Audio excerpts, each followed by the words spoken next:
oriented examples of pedigree. હવે ટેક્સ્ટબુકમાં તમારા બે જે એક્ઝામ્પલ આપેલા છે એમાંથી આ ફર્સ્ટ એક્ઝામ્પલ છે અને આ સેકન્ડ એક્ઝામ્પલ છે. So now let us consider which one is dominant and which one is recessive. So in case of first, the affected female lead to formation of one affected male and one affected female child. मतलब કે એક જે affected female હતી એની પ્રોજીનીમાં એક મેલ અને એક female એટલે કે એક ડોટર અને એક સન જે છે એ અફેક્ટેડ છે. So it is equally distributed. એવું નથી કે મધરમાંથી ડોટરમાં જ ગયો અથવા મધરમાંથી સનમાં જ ગયો, બંનેમાં જાય છે. Okay, now affected parents have unaffected children too. મતલબ કે આ જે ચિલ્ડ્રન છે એ કેવું છે, આ જે ચાઇલ્ડ છે એ કેવું છે, unaffected. Another child is also unaffected. So first આપણે એવું કરતા હતા કે સ્કીપિંગ છે કે નહીં એ જોઈએ. જનરેશનની અંદર સ્કીપ થયો છે ડિસઓર્ડર. ચાલો તો આ ફર્સ્ટ જનરેશન એમાં પ્રેઝન્ટ હતું, સેકન્ડ જનરેશનમાં પણ પ્રેઝન્ટ હતું. સેકન્ડ જનરેશન માંથી આપણે આગળ જોઈએ તો આ જે અફેક્ટેડ ફિમેલ છે she got marry to a normal male. એક સામાન્ય પુરુષ સાથે તેના લગ્ન થયા અને પછી અગેન એની પ્રોજીનીમાં પણ ડિસઓર્ડર છે. સો ઇટ ઇઝ અહીંયા સ્કીપિંગ એબ્સન્ટ છે અથવા તો જે ડિઝીઝ છે સ્કીપ નથી થયો. જુઓ ફર્સ્ટ જનરેશનમાં પ્રેઝન્ટ હતું, એમાંથી મધરમાંથી ડોટર અને સન બંનેમાં ગયો, અહીંયા મધરથી ડોટરને ગયો. તો આ જે છે એ જનરેશન ટુ જનરેશન જે છે એ સ્કીપિંગ થયું નથી. તમે કહેશો કે થયું જ છે અહીંયા, તો આ બંને વચ્ચે તો નોર્મલ પ્રોજીની છે. હા, તો આને કાઉન્ટ કરી લો કે આ ફર્સ્ટ જનરેશન છે, આ સેકન્ડ જનરેશન છે અને આ થર્ડ છે. સિમિલરલી આને કાઉન્ટ કરવા જાવ તો આ ફર્સ્ટ, આ સેકન્ડ અને આ થર્ડ. તો થર્ડ જનરેશનમાંથી એકમાં એક ચાન્સ એવો છે કે એની અંદર આ ડિસઓર્ડર નથી, બટ આમાં તો જોવા મળે છે ને. અથવા બીજી બાબત એ કહીએ તો આ જે અનઅફેક્ટેડ પેરેન્ટ હતા એની પ્રોજીની તો ઓબ્વિયસલી અનઅફેક્ટેડ જ હોવાની. સો અહીંયા સ્કીપિંગ નથી થતું.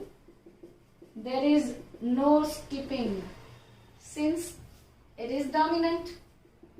એટલે કે એ કેવો થઈ ગયો, ડોમિનન્ટ થઈ ગયો, સ્કીપિંગ નથી. બધી જનરેશનમાં એટલીસ્ટ એક એક પ્રોજીની એવી છે કે જેની અંદર એ ડિસઓર્ડર પ્રેઝન્ટ છે. નાવ હવે ક્વેશ્ચન એ છે કે એ એક્સ લિંક ડોમિનન્ટ છે કે પછી ઓટોઝોમલ ડોમિનન્ટ છે. So it is equally distributed between mail and female. આમાં મધરથી ડોટર, આમાં મધરથી ડોટર ને સન બંનેમાં આવે છે. Sorry. So it is an autosomal dominant.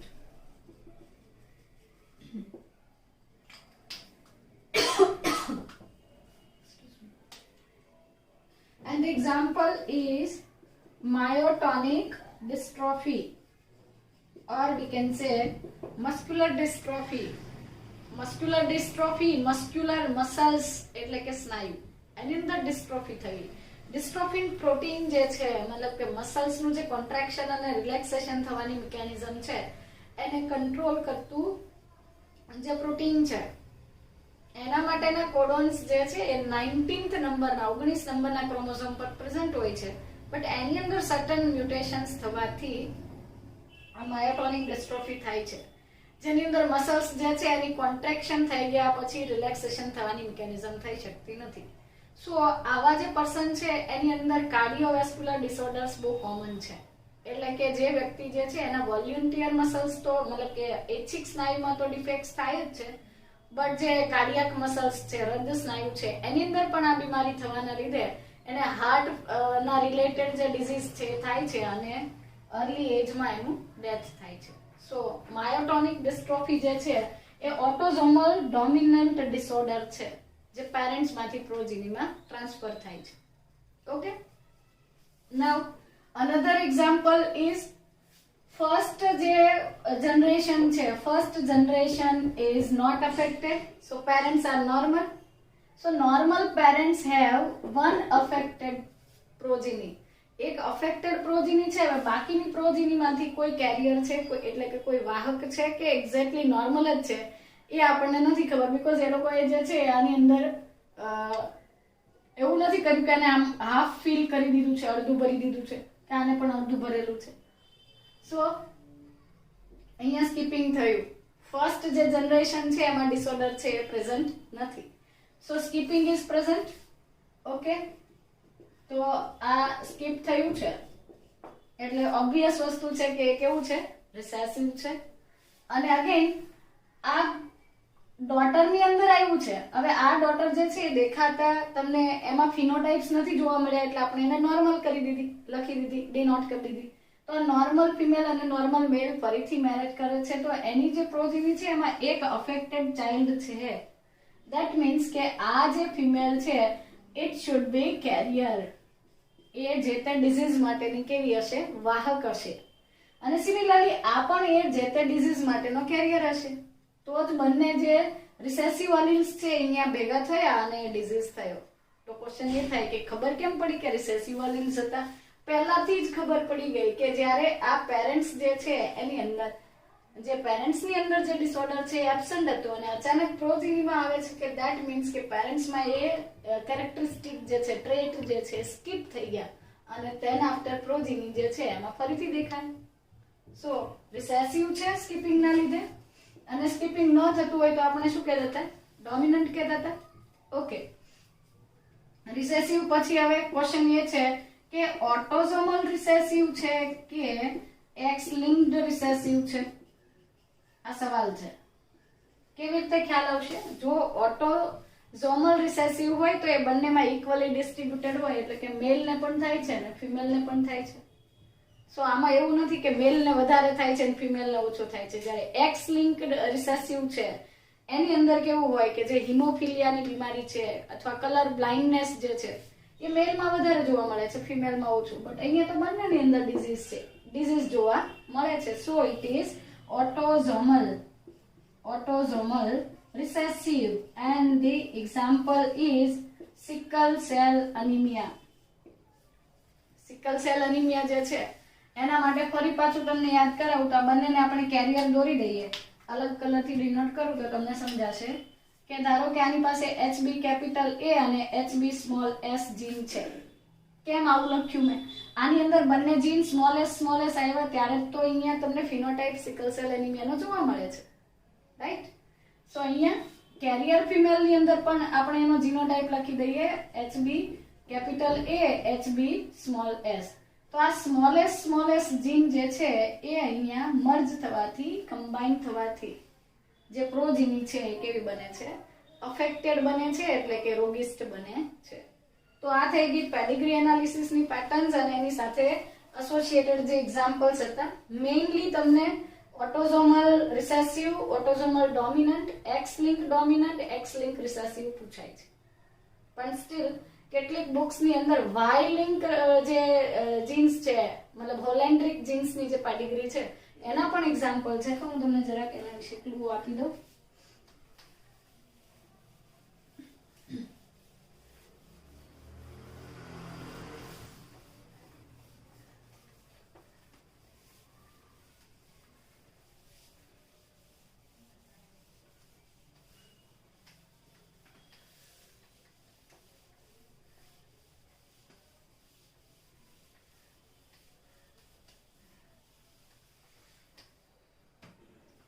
ચાલો, તો certain examples are of Y-linked genes or traits.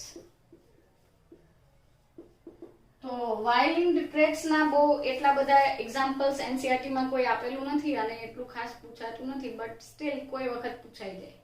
તો સીધી વસ્તુ છે, આ પેડિગ્રી જોતાની સાથે જ તમને ખ્યાલ આવી જશે કે લાઈક આ એક પેડિગ્રી છે, આ ગર્લ ચાઇલ્ડ, આ મેલ, આ ફિમેલ, આ મેલ, પછી પાછું આ મેલ અને ફિમેલ ના મેરેજ. તો આખી પેડિગ્રીમાં તમને જેટલા પણ મેલ્સ હશે ને, all males will have affected. બધા જે મેલ છે, મેલ્સ જે હશે એ બધા કેવા હશે, અફેક્ટેડ હશે. આખી પેડિગ્રીની અંદર એક પણ ફિમેલ અફેક્ટેડ નહીં હોય અને બધા જ મેલ જો અફેક્ટેડ હોય તો એવું સમજવું કે એ વાય લિંક જીન છે, મતલબ ફાધરમાંથી જુઓ એક પણ ડોટરમાં નથી આવતો, ફાધરમાંથી એક પણ ડોટરમાં નથી આવતો, બટ અફેક્ટેડ ફાધરના બધા સન જે છે એ અફેક્ટેડ છે, મતલબ કે આ જે બીમારી અથવા તો એ ટ્રેટ હશે એ વાય લિંક્ડ છે, એટલે કે વાય રંગસૂત્રો પર છે, બટ ઓબ્વિયસ થિંગ છે કે ફાધરમાંથી વાય ક્રોમોઝોમ ડોટરમાં જતું નથી. તો એનું એક્ઝામ્પલ છે હાઇપરટ્રાઇકોસિસ. હાઇપરટ્રાઇકોસિસ એક એવું ટ્રેટ છે, કોઈ બીમારી નથી, પણ સર્ટન અમુક મેલ્સની અંદર, અમુક નરમાં એવું ફિનોટાઇપ છે, એક લક્ષણ છે કે જે પિનને છે, ઈયર પિનને, મતલબ કે બાહ્ય કર્ણપલ્લવ છે એની કિનારી ઉપર એક્સ્ટ્રા હેર્સ એટલે કે વાળ જે છે એ જોવા મળે છે. તો એ હાઇપરટ્રાઇકોસિસ છે અને એના માટેના જીન્સ જે છે વાય ક્રોમોઝોમ પર હોય. તો હવે એક ફાધરની અંદર ઈયર પર હેર્સ છે, તો એના પછી એના જે સન છે એની અંદર એ જોવા મળે છે, બટ ડોટરમાં નથી જોવા મળતું, બીકોઝ એના માટેના જે જીન્સ હતા એ તો વાય ક્રોમોઝોમ પર હતા. બરાબર. Another example is TDF, testis determining factor. પણ જો કે આ ટ્રેટ કહેવાય, આ કોઈ ડિઝીઝ નથી.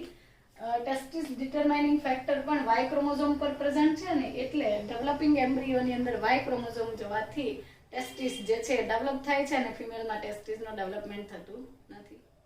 ઓકે, તો આ બહુ રેરલી પૂછાય છે, પણ સ્ટીલ આપણને ખબર હોવી જોઈએ કે એ વાય લિંક છે કે એક્સ લિંક છે, કેવી રીતે હોય છે. તો ઓનલી મેલ્સ અફેક્ટેડ દેખાય તો સમજવું કે એ વાય લિંક જીન્સ માટેનું છે, પણ એટલા બધા ચાન્સ નથી કે તમને આ પૂછે. ઓકે, ઘણા મતલબ કે જ્યારે એમ્સ હતું અને AIPMT હતું એ ટાઈમે સાયટોપ્લાઝમિક ઇનહેરિટન્સના ટોપિક્સ પૂછાતા હતા.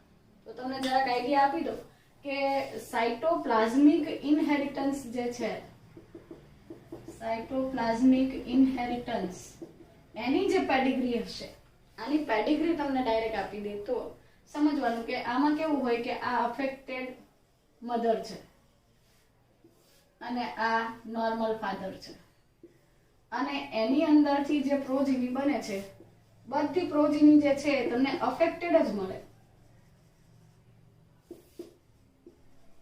Okay, now affected father gets married to normal female and all progenies are normal, whereas the affected female gets married to a normal person and all progenies get affected. એટલે શું?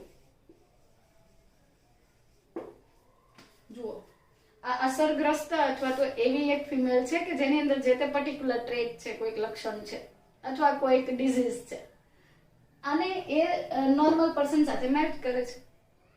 આની જેટલી પણ પ્રોજીની થઈ બધાની અંદર disease આવે છે અથવા તો એ ટ્રેટ પ્રેઝન્ટ છે, પણ અફેક્ટેડ મધરમાંથી બધા પ્રોજીનીને આ જે ટ્રેટ છે એ મળે છે, ઇનહેરિટન્સમાં જાય છે.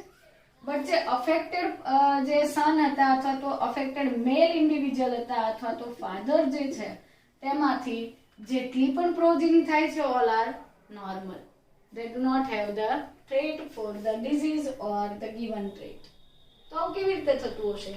એ બહુ ઇન્ટરેસ્ટિંગ ફિનોમિના છે, બટ આપણને એટલું બધું ડિટેલમાં પૂછાતું નથી, તો હું તમને બહુ બ્રીફલી કહી દઉં કે લાઈક એક ઓવમ છે એટલે કે અંડકોષ છે, એ ફર્ટિલાઇઝેશનની પ્રોસેસમાં ઓનલી ન્યુક્લિયસ ડોનેટ કરે છે કે પછી યોક અથવા તો જે એની અંદરનું સાયટોપ્લાઝમ, DNA, RNA, પ્રોટીન બધી જ વસ્તુ જે છે, મતલબ કે not only nucleus, the ovum donates cytoplasm and other organelles to the zygote, whereas at the other hand તમે જ્યારે ફર્ટિલાઇઝેશનની મિકેનિઝમ ભણી ચૂક્યા છો તો એમાં એવું હતું કે જે સ્પર્મ છે એનો મિડલ પાર્ટ અને એનો જે હેડ પાર્ટ છે એ જ અંદર એન્ટર થાય છે, મિડલ પાર્ટ બી નહીં. એટલે કે એટલું બધું જે છે મેઇનલી એનો જે હેડ પોર્શન અથવા તો જે સ્પર્મનું ન્યુક્લિયસ અને પેલું જે તારા કેન્દ્રનો એક એકમ છે એ આની અંદર જાય છે, અને બસ પછી આપણે એવું કહેતા કે આ ઝાયગોટ બને છે ત્યારે એક ફિમેલ પ્રોન્યુક્લિયાય અને એક મેલ પ્રોન્યુક્લિયાય, માદા પ્રકોષ કેન્દ્ર અને નર પ્રકોષ કેન્દ્ર બંને છે, બંને પેલા N+N હોય છે અને પછી બંને મર્જ થઈ જાય છે અને ટ્રાઇઝેન થઈ જાય છે અને than after division will start. આ મિકેનિઝમ હતી. બટ સ્પર્મ જે છે, sperm will only donate the nucleus to the zygote. એટલે કે ઝાયગોટની અંદર સ્પર્મ પોતાનું ન્યુક્લિયસ અથવા કોષકેન્દ્ર જ આપે છે, અને કોષકેન્દ્રની અંદર જે 23 ક્રોમોઝોમ્સ પરના જીન્સ છે, these are transferred to the progeny. જે એમના ડોટર સેલ્સ અથવા તો એમના જે ફલિતાંડ બનવાનું છે, ઝાયગોટ બનવાનું છે, એમાં સ્પર્મના ખાલી કોષ કેન્દ્રીય જનીનો જાય છે. જ્યારે મધર જે છે, mother will also contribute or she will also donate the mitochondria to the progeny. એટલે કે સંતતિઓ જે છે એને આખો કોષરસ, એમાં પછી માઇટોકોન્ડ્રિયા હોય, એન્ડોપ્લાઝમિક રેટિક્યુલમ હોય, લાઇસોસોમ્સ હોય, these all organelles are transferred to the progeny by the fertilization mechanism. તો આ જે માઇટોકોન્ડ્રિયા છે એ તમે જ્યારે સેલ સ્ટ્રક્ચર વાળા ચેપ્ટરમાં ભણ્યા ત્યારે એવું કહેતા હતા કે માઇટોકોન્ડ્રિયાના મેટ્રિક્સની અંદર પોતાનું એક સર્ક્યુલર ડીએનએ છે. Now what is gene? આની અંદર ડીએનએ છે. Then what is gene according to you? તમે જનીન કોને કહો છો? A fragment of DNA. DNA નો નિશ્ચિત લંબાઈનો ટુકડો એટલે જીન. તો આની અંદર પણ ડીએનએ છે અને it will also represent as a gene. એ પણ એક જનીન છે. સો આ કોષ રસની અંદરના જનીનો છે. કણાભસૂત્ર જે છે સાયટોપ્લાઝમમાં આવેલું છે અને સાયટોપ્લાઝમમાં આવેલું છે એટલા માટે આવા જનીનોનું જે વારસાગમન છે એને આપણે કહીએ છીએ સાયટોપ્લાઝમિક ઇનહેરિટન્સ. અને એના એક્ઝામ્પલ પેરામિશિયમની અંદર પેલું જે કપ્પા પાર્ટિકલ્સ વાળું ઇનહેરિટન્સ છે, ત્યાર પછી 4 o'clock પ્લાન્ટની અંદર લીફના કલર્સ એટલે કે પિગમેન્ટ્સના કલર છે. અને બીજું એક એક્ઝામ્પલ છે લિમ્નિયા. લિમ્નિયા એટલે મોલસ્ક છે, મૃદુકાય સમુદાયનું એક પ્રાણી છે. એની અંદર જે કોઇલ થવાની પ્રોસેસ છે એ પણ એ નથી પૂછાતું એટલે આપણે એટલું બધું ડિટેલમાં કરતા નથી. ઓકે, સો તો આ સાયટોપ્લાઝમિક ઇનહેરિટન્સની વાત કરું તો અહીંયા આવી જ્યારે તમને પેડિગ્રી પૂછાતી નથી પણ બાય ચાન્સ પૂછી લે તો cytoplasmic ઇનહેરિટન્સની પેડિગ્રીમાં affected female will generate all progenies that are affected. affected female ની બધી પ્રોજીની affected હોય because ફિમેલ તો બધી વખતે પોતાનું સાયટોપ્લાઝમ આપે છે અને સાયટોપ્લાઝમ જ્યારે મતલબ ફર્ટિલાઇઝેશનમાં પાર્ટિસિપેટ થઈ ગયા પછી એ તો પ્રોજીનીમાં જવાનું જ છે. તો મતલબ જેટલી પણ એની સંતતિ બને છે, પ્રોજીની બને છે, they will all of the progeny will obtain the nucleus as well as the cytoplasm along with the mitochondria. એટલે કે કણાભસૂત્રની સાથે સાથે એનું જે કોષરસ છે અથવા તો કોષ કેન્દ્ર તો છે જ, 23 ક્રોમોઝોમ્સ તો છે જ, પણ એક્સ્ટ્રા શું આપે છે? માઇટોકોન્ડ્રિયા, જે ફાધરમાંથી એટલે કે સ્પર્મમાંથી જતું નથી. સો આની અંદર જે માઇટોકોન્ડ્રિયા આવ્યું એ એના મધરનું હતું, બટ એને જે સ્પર્મ બનાવ્યો એમાંથી માઇટોકોન્ડ્રિયા ડોટરમાં કે સનમાં જતું નથી.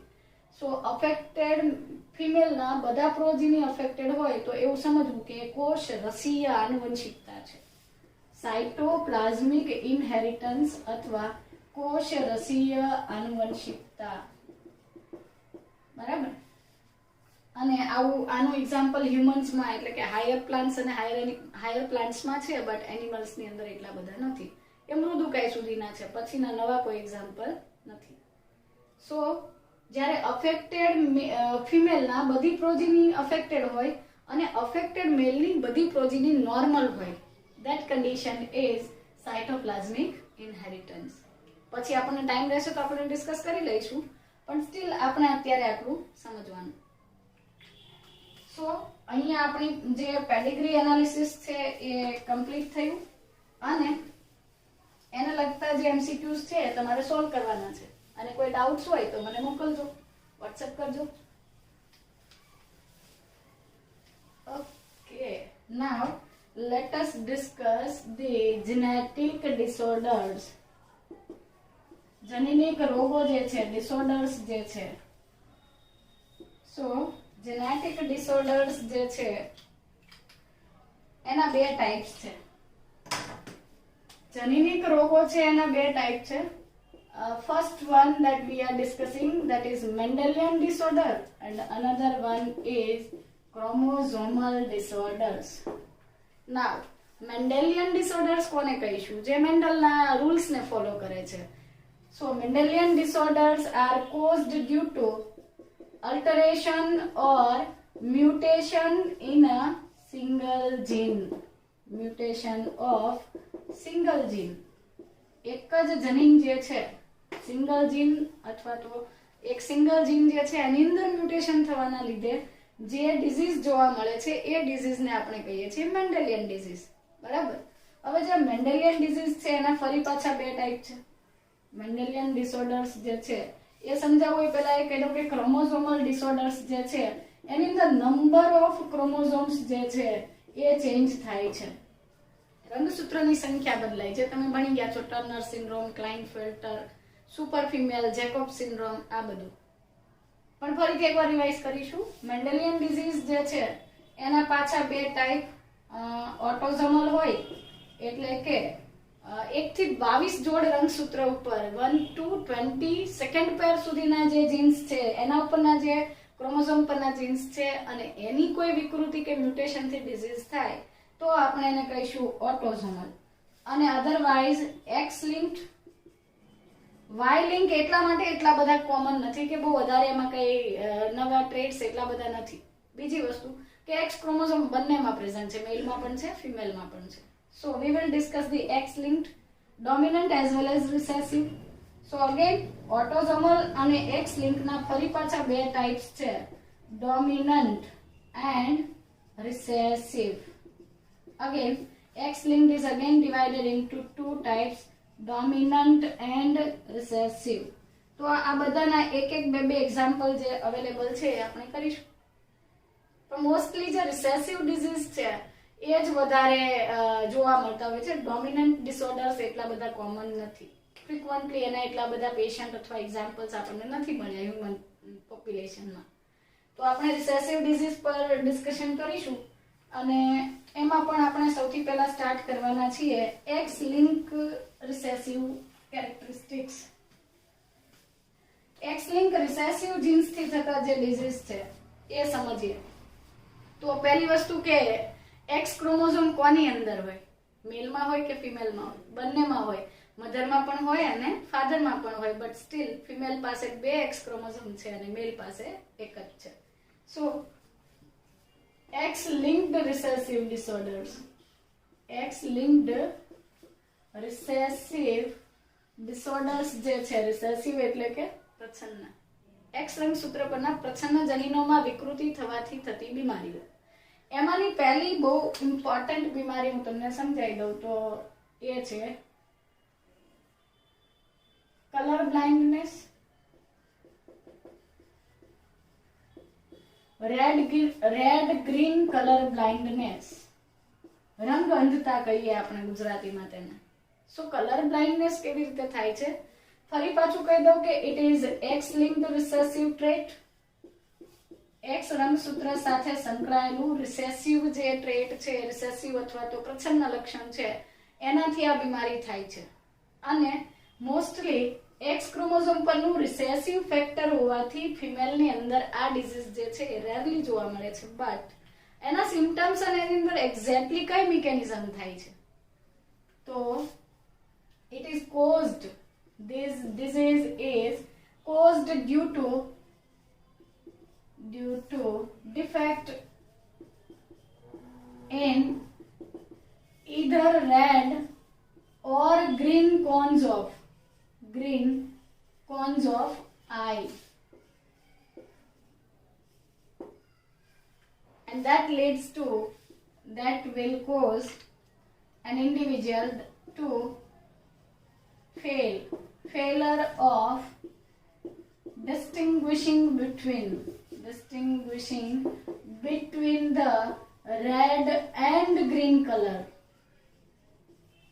આનો મીનિંગ શું થાય? Color blindness is a X-linked recessive disease and it is caused due to defect in either red or green color cone. Cone મતલબ cone cells.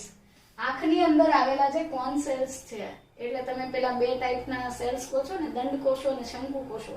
તો જે શંકુકોષો જે છે એની અંદરના રેડ કલર માટેના અથવા ગ્રીન કલર બેમાંથી કોઈ એક કલર માટેના રિસ્પોન્સિબલ જે કોન સેલ્સ છે એની અંદર કોઈ ખામી આવે છે અથવા એ કોન સેલ્સ માટેના જે કોડોન્સ છે એના માટેના જીન્સ જે છે એ વિકૃત થાય છે. એ આના માટેના જે જીન્સ છે they are present on the X chromosome અને જ્યારે એ જીન જે છે એની અંદર કોઈ ડિફેક્ટ આવે છે, કોઈ ખામી આવે છે, that time they will create a defect and a person will fail to distinguish between red and green color. આવી જે વ્યક્તિ છે affected person will fail to distinguish between red and green color. મતલબ કે જેની અંદર આ બીમારી છે એવા લોકો ગ્રીન અને રેડ કલરને આઈડેન્ટિફાઈ કરી શકતા નથી. એટલે એ રેડ કે ગ્રીન કલરની વસ્તુ જોવે છે તો એને રેડ પણ નહીં, ગ્રીન પણ નહીં, બંને કોમ્બો થઈને મિક્સ થઈને જેવો એકદમ ડર્ટી ગ્રીન કલર, એકદમ ડાર્ક અથવા ઓલિવ ગ્રીન કલર જેવો છે એ કલર એને દેખાય છે. સો X-linked recessive છે. It is caused due to defect in cone cells of the eye. Person fail to distinguish between red and green color. Now this occurs in about 8% of male. Bumper discount. 8% total પોપ્યુલેશનના જે 8% mails જે છે એમની અંદર colour blindness થાય છે, whereas it is present only in 0.4% of the females. So મેલની અંદર colour જે છે એની બ્લાઇન્ડનેસ જે છે એ ઓકેશનલી થાય છે. ફિમેલની અંદર ઇટ ઇઝ વેરી રેર. બહુ રેરલી એવું થતું હોય કે ફિમેલ જે છે કલર બ્લાઇન્ડ હોય, અને એટલે જ તો ગર્લ્સ જે છે એના તમે ખાલી પિંક કલરના શેડ્સ જોશો ને તો એની અંદર પણ લાઇટ પિંક, રાની પિંક, બેબી પિંક, આ પિંક, પેલું પિંક, તો કેટલા બધા અલગ અલગ એક જ કલરના બહુ બધા શેડ્સ હોય ને એ લોકો પહેરતા હોય, યુઝ કરતા હોય, મતલબ એ કલર્સની વસ્તુઓ, કપડાં તે. સો ફિમેલની અંદર કલર બ્લાઇન્ડનેસ ઓછી છે અને મેલની અંદર કલર બ્લાઇન્ડનેસ વધારે જોવા મળે છે.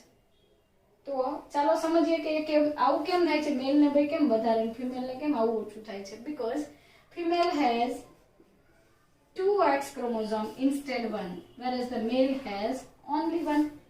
મેલ જે છે એની પાસે એક જ X ક્રોમોઝોમ છે અને Y ક્રોમોઝોમ પર તો કોઈ અલ્ટરનેટ એના જે જીન્સ છે એ પ્રેઝન્ટ જ નથી. સો દેટ જ્યારે આની અંદર હું તમને એમ કહી દઉં કે ચાલો X ક્રોમોઝોમ પર કેપિટલ C હશે, સો કેપિટલ C એ તો નોર્મલ કન્ડિશન માટેનું જીન છે, અને X ક્રોમોઝોમ પરનું સ્મોલ c છે that will create the color blindness. મતલબ કે સ્મોલ c ની પ્રેઝન્સમાં કલર બ્લાઇન્ડનેસ થાય છે. પણ ફિમેલની અંદર આ સ્મોલ c અગર પ્રેઝન્ટ હોય તો પણ એના કેપિટલ C ના લીધે આ સપ્રેસ થઈ જાય છે, and that's why the female becomes normal. There will be no visual defects or there will be no failure of distinguishing between red and green color. એની અંદર આવું નથી થતું. જ્યારે મેલ જે છે એની અંદર અગર સ્મોલ c પ્રેઝન્ટ છે તો બસ આની સામે એનો અપોઝ કરવા વાળું Y ક્રોમોઝોમ ઉપર કેપિટલ C નથી, સ્મોલ c પણ નથી સપોર્ટ કરવા માટે. મતલબ કે જે જીન્સ X પર છે Y પર નથી, Y પર છે X પર નથી. એટલે મેલને બધી બાજુથી ડિસ્કાઉન્ટ છે કે X વાળું જે જીન છે એમાં મ્યુટેશન થઈ તોય રોગ થશે, Y ક્રોમોઝોમ પરના જીન્સ જે છે એના ઉપર મ્યુટેશન થઈ તો પણ ડિઝીઝ થશે. જ્યારે ફિમેલમાં આવું નથી. હોમોલોગસ ક્રોમોઝોમ હોવાના લીધે એની અંદર ડિઝીઝ થવાની જે પ્રોબેબિલિટી છે એ એકદમ ઓછી છે. પણ mostly female becomes carrier. Sex link છે એટલે હું એને મિડલમાં ડોટ કરી દઉં છું કે મોસ્ટલી ફિમેલ જે છે કેવી હોય છે, કેરિયર હોય છે. એટલે બધી ફિમેલ કેરિયર છે એવું નથી. જેના વારસામાં અથવા તો જેના આગળ એના જે શું કહેવાય પેરેન્ટ્સની અંદરથી એને આવું કોઈ જીન મળે છે, so she becomes only a carrier, she is not affected. કારણ કે બે હોય તો એકમાં કેપિટલ C આવી ગયું તો પછી એ સ્મોલ c શું થઈ ગયું, સપ્રેસ થઈ ગયું. જ્યારે મેલમાં આવું થતું નથી. મેલમાં તો બે જ ઓપ્શન છે, કેરિયર નહીં થાય. either male is normal or male is color blind. અને ફિમેલ ની અંદર કલર બ્લાઇન્ડનેસ ક્યારે થશે તો મોસ્ટલી હું તમને એનું પેડિગ્રી જેવું દોરીને બતાવી દઉં એટલે વધારે સમજ પડશે. કે ચાલો આ એક ફિમેલ છે જે અફેક્ટેડ છે, આ એક મેલ છે જે નોર્મલ છે, બટ એના જે પ્રોજીની છે તો એની અંદર મેલની અંદર આ કલર બ્લાઇન્ડનેસ આવે છે. ફિમેલ નોર્મલ, એક મેલ નોર્મલ, સોરી અહીંયા મેલ દોરી દઉં, સો અનધર મેલ ઇઝ નોર્મલ. હવે અહીંયા હું જીનોટાઇપ લખી દઉં કે માઇટ બી પોસિબલ આ જે મધર છે એ સ્મોલ c છે અને આ કેપિટલ C છે, so she is fine, she is not colour blind, એની અંદર કલર બ્લાઇન્ડનેસ નથી. અને ફાધર જે છે કેપિટલ C અને Y છે. ઓકે, સો આની અંદર આવું થયું છે કે આ સ્મોલ c અને Y જીન પ્રેઝન્ટ હોવાના લીધે the person is colour blind. આની અંદર સ્મોલ સી અને કેપિટલ સી છે એટલે અહીંયા મેં કેરિયર લખી શકીએ આપણે, પણ નોર્મલી પેડિગ્રીમાં એ લોકો નથી લખતા. કેપિટલ સી અને કેપિટલ સી આવે તો નોર્મલ જ છે, કેપિટલ સી અને વાય આવે તો પણ નોર્મલ થશે. સો કલર બ્લાઇન્ડનેસમાં એટલું યાદ રાખવાનું છે કે એક્સ લિંક છે, રિસેસિવ છે, 8% મેલમાં થાય છે, 0.4% ફિમેલમાં થાય છે. અને મેલમાં વધારે થવાનું રીઝન સિંગલ એક્સ ક્રોમોઝોમ છે અને વાય ક્રોમોઝોમ પર એના હોમોલોગસ જીન્સ પ્રેઝન્ટ હોતા નથી. ઓકે, તો આ થઈ ગઈ colour blindness. Now another very interesting point is hemophilia. So બીજો જે X linked trait છે એ પણ આના જેવું જ છે, હિમોફિલિયા. અને હિમોફિલિયા જે છે એની અંદર હિમોગ્લોબિન તો બને જ છે, બટ આવા પર્સન જે છે એને નોર્મલ ઇન્જરી થાય. So there will be non-stop bleeding. Non-stop bleeding to a person. મતલબ કે કન્ટિન્યુઅસલી એની અંદર જે છે એ રક્તસ્રાવ થયા કરે છે. મતલબ કે એક જગ્યાએ મતલબ કે નોર્મલી તમે કઈ ફ્રૂટ કટ કરતા હતા અને જરાક આંગળી પર ચપ્પુ અડી ગયું, નાઈફ અડી ગયું, તો ત્યાં ઇન્જરી થઈ છે તો કન્ટિન્યુઅસલી ત્યાંથી બ્લડ નીકળતું જ રહે. જ્યારે નોર્મલી આપણી અંદર શું થતું હોય કે એ તો જાતે ક્લોટ થઈ જાય, ગંઠાઈ જાય. પણ હિમોફિલિયાના પેશન્ટમાં આવું થતું નથી. And it is also x link recessive. So small C અને વાય જીન ધરાવતા મેલમાં થાય. અને સોરી, હિમોફિલિયા માટે સ્મોલ એચ રાખીએ, નોર્મલ માટે છે કેપિટલ એચ અને કેરિયર માટે છે સ્મોલ એચ. તો અગેન સેમ કન્ડિશન જેવું કલર બ્લાઇન્ડનેસમાં હતું એવું જ આમાં છે કે મધરમાંથી સનમાં જાય છે. ડોટર મોસ્ટલી કેવી બને છે? કેરિયર બને છે. પણ ધારો કે એવું હોય કે ફાધર છે એ હિમોફિલિક છે અને મધર જે છે એ કેરિયર છે. So that time there is a probability that the female will be hemophilic. ખ્યાલ આવ્યો? આ એક જ કન્ડિશનમાં ફિમેલની અંદર હિમોફિલિયા થશે. જ્યારે જે ફિમેલ છે જેના ફાધર હિમોફિલિક છે અને મધર છે હિમોફિલિયાની વાહક છે, કેરિયર છે, એ જ ટાઈમે ફિમેલ અથવા તો જે ડોટર છે એની અંદર હિમોફિલિયા થઈ શકે. અધરવાઇઝ થતું નથી. અધરવાઇઝ શી બીકમ્સ કેરિયર. એ ફક્ત વાહક બને છે, એની અંદર બીમારી હોતી નથી. જ્યારે મેલ ઇન્ડિવિજ્યુઅલ છે એની અંદર આ બીમારી ઇન્સ્ટન્ટલી બહુ ઝડપથી થાય છે, ફ્રીક્વન્ટલી જોવા મળે છે. હું તમને સાદું એક્ઝામ્પલ આપું કે ફિમેલ છે કેરિયર છે અને મેલ છે નોર્મલ છે, છતાં પણ આ એક્સ અને એચ લખી દો, એચ અને સ્મોલ એચ એટલે કેરિયર લખી દો, વાય અને એચ લખું તો નોર્મલ લખી દો, વાય અને સ્મોલ એચ લખું, વાય ક્રોમોઝોમ અને સ્મોલ એચ, તો સીધી વસ્તુ છે કે this person will be affected, એટલે કે આની અંદર હિમોફિલિયા થશે. તો સીધી વાત છે કે મેલ ઇન્ડિવિજ્યુઅલ્સ ની અંદર હિમોફિલિયા થવાની પ્રોબેબિલિટી વધારે છે.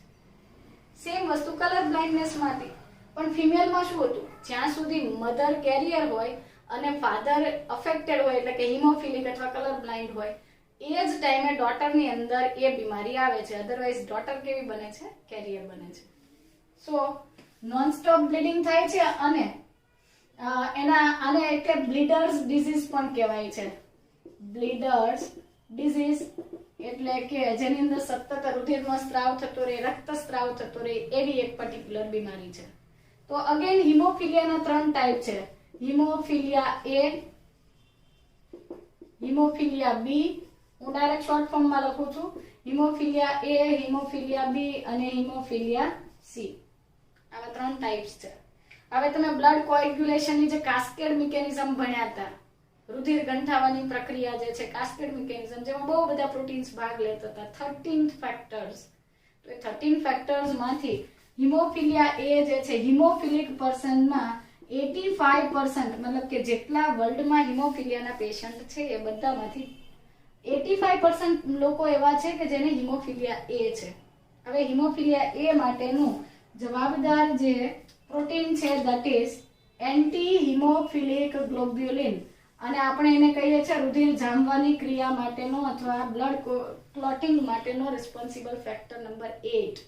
8મો જે ઘટક છે એ એબ્સેન્ટ હોય તો આવી વ્યક્તિની અંદર બ્લડ કોએગ્યુલેશન થતું નથી અને એમણે ટ્રીટમેન્ટ ના લે ત્યાં સુધી એ કોમન ઇન્જરી છે એ પણ એ બ્લડ જે છે લોસ થયા કરે છે.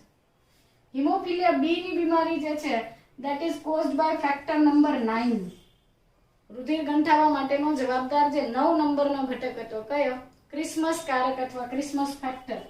તો જે ક્રિસમસ ફેક્ટર જે છે, ક્રિસમસ ફેક્ટરની ડેફિશિયન્સી થી આવા લોકોની અંદર હિમોફિલિયા બી ના પેશન્ટમાં ક્રિસમસ ફેક્ટર અથવા તો 9th નંબરનું જે પ્રોટીન છે એ બનતું નથી અને એટલે બ્લડ કોએગ્યુલેશન નથી થતું.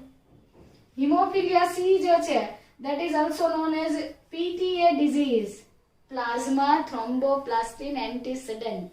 એટલે કે 11 નંબરનો ઘટક છે બ્લડ કોએગ્યુલેશન માટેનો 11th નંબરનો ફેક્ટર એબ્સન્ટ હોય અથવા એની ડિફેક્ટ હોય, ડેફિશિયન્સી હોય તો પણ બ્લડ કોએગ્યુલેશન થઈ શકતું નથી.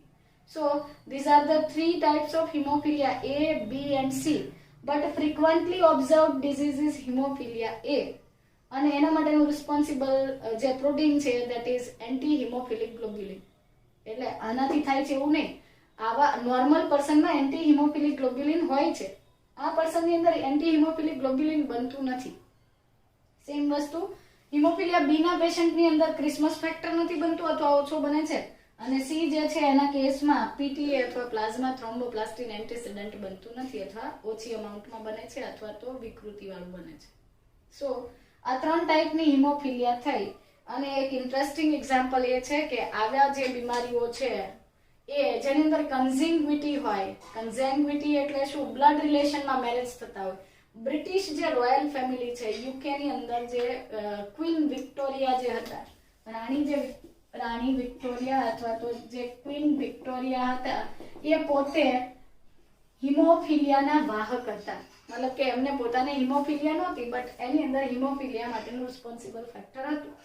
અને ત્યાર પછી એમાં કેવું છે એ લોકોને ત્યાં કે રોયલ ફેમિલીમાં અંદર મેરેજ થાય, ક્લોઝ રિલેટિવ્સ ની વચ્ચે મેરેજ થતા હોય. તો એના લીધે શું થાય કે કોઈકની અંદરથી આ સ્મોલ એજ ને કોઈકની અંદરથી એ જવાથી પર્સન જે છે અથવા તો જે મોસ્ટલી જે મેલ છે એની અંદર હિમોફિલિયા નામની બીમારી થાય છે. સો આ રીઝન થી જ મેરેજ સિસ્ટમ છે એની અંદર આ યુજેનિક્સ એવું કરે છે કે ભાઈ તમને આ બીમારી છે અથવા તમે પોતે કેરિયર છો તો તમે એવા કેરિયર સાથે ન જોડાઓ. પણ એક્સ લિંક કેરિયર ની અંદર તો આવું નથી થઈ શકતું, કારણ કે વાય ક્રોમોસોમ ઉપર એના માટેનું જે અધર ફેક્ટર છે પોસિબલ જ નથી. સો હિમોફિલિયા અને કલર બ્લાઇન્ડનેસ બંને એક્સ લિંક રિસેસિવ છે, મેલમાં વધારે થાય છે. ફિમેલ મોસ્ટલી કેરિયર બને છે બટ ફિમેલ ત્યારે જ અફેક્ટેડ અથવા ડિઝીઝ વાળી બને જ્યારે ફાધર છે એ રોગિસ્ટ હોય અને મધર છે એ વાહક હોય. અધરવાઇઝ શી બીકમ્સ કેરિયર ઓર નોર્મલ. જ્યારે મેલમાં વાહક નથી બનતો, કાં તો ડિઝીઝ વાળો અથવા તો નોર્મલ બને છે.